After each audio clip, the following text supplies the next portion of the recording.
Vendredi dernier, une professeure de français a illustré son cours sur les métamorphoses d'Ovide avec la présentation d'un tableau de Giuseppe Cesari.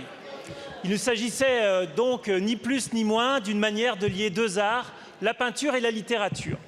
Depuis, pourtant, cette professeure et l'ensemble de l'équipe éducative ont demandé à bénéficier de leur droit de retrait. En cause, des élèves se sont insurgés contre des propos ressentis comme racistes. Accusations qu'ils ont pourtant depuis reconnues comme étant mensongères. Trop tard, le mal était fait.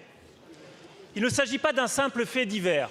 Et je crois que cette situation est l'illustration d'un problème plus profond dans nos écoles, celle de la remise en question de notre principe de laïcité. Monsieur le ministre, ce sont bien vos mots que je fais miens aujourd'hui. À l'école française, on ne conteste pas l'autorité, on la respecte. À l'école française, on ne conteste pas la laïcité, on la respecte. Ce sont des propos que nous devrions tous saluer.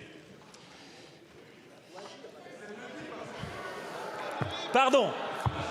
Notre pays, héritier des Lumières et de l'universalisme, ne peut se laisser enfermer dans de telles attaques. Nous devons défendre notre principe de laïcité qui, je le rappelle, impose le respect de toutes les croyances, l'égalité de tous les citoyens devant la loi sans distinction de religion et la garantie par la République du libre exercice des cultes. Le principe de la laïcité est un pilier de notre société. Pour nos enfants, l'école est un lieu de son apprentissage et ils doivent accepter d'y construire leur esprit critique, mais ne doivent pas rejeter ce qu'ils apprennent au nom de leur religion, quelle qu'elle soit.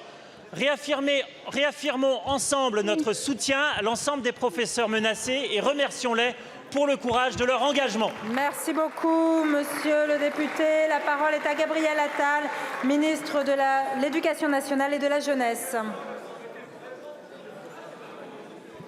Merci Madame la Présidente, Mesdames et Messieurs les députés, Monsieur le député Balanant.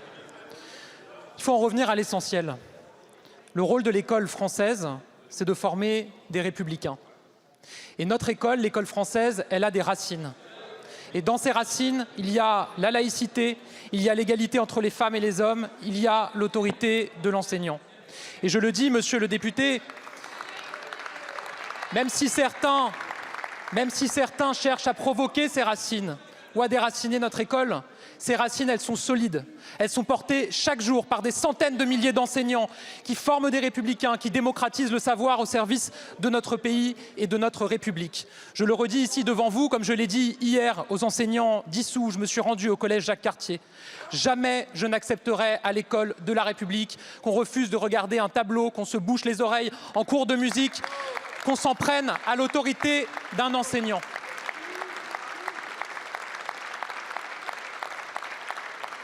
Vous le savez, monsieur le député, j'ai placé mon action sous le sceau de l'efficacité.